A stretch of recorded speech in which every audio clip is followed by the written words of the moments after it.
In this video, we will review anatomical planes and directional terms.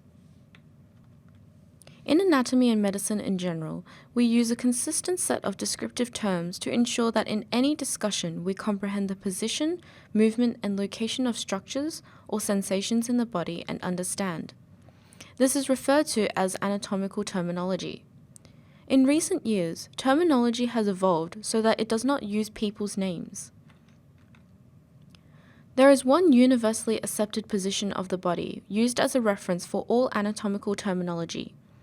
This is called the anatomical position and refers to a person standing upright, feet parallel and flat on the floor, head leveled, eyes looking forward, arms at either side, palms facing forward, and thumbs pointing away from the body. It is from this reference position that structures and movements are named and referenced. In order to reference the internal structures of the human body as we encounter it, we slice up the body into sections according to three accepted planes: coronal, sagittal, and horizontal. The coronal or frontal plane is a vertical plane running from side to side. It divides the body or any of its parts into anterior and posterior portions. The sagittal plane is a vertical plane running from front to back, and it divides the body or any of its parts into right and left sides. The median plane is the mid-sagittal plane that divides the body in the exact midline into right and left halves. The horizontal or transverse plane divides the body and any of its parts into upper and lower parts. Next, we'll look at the directional terms, which is used to describe one structure relative to another. These terms are precise and brief, and for most of them, there is a correlative term that means just the opposite. Superior or cranial means up towards the head. For example, the hand is part of the superior extremity.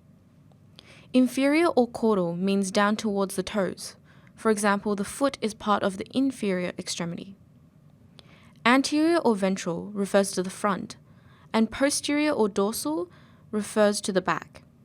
For example, the patella or kneecap is located at the anterior side of the lower limb, while the gluteus maximus is located on the posterior side of the lower limb.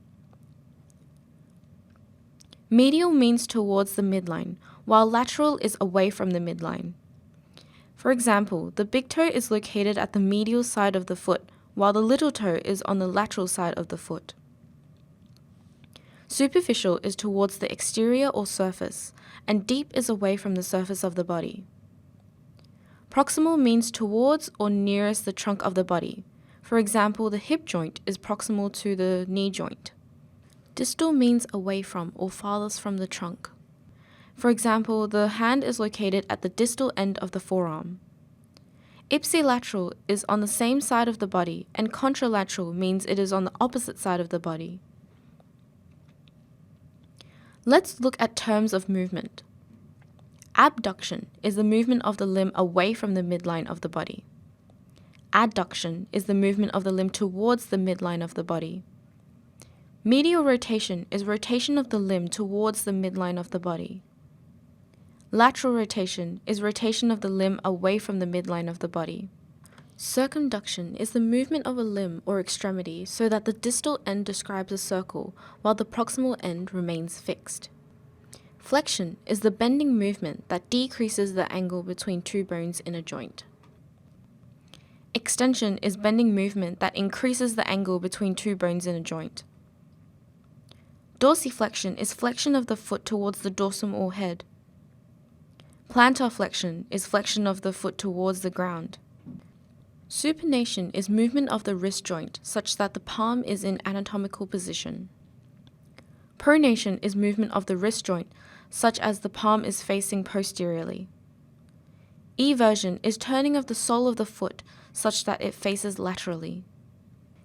Inversion is turning of the sole of the foot such that it faces medially.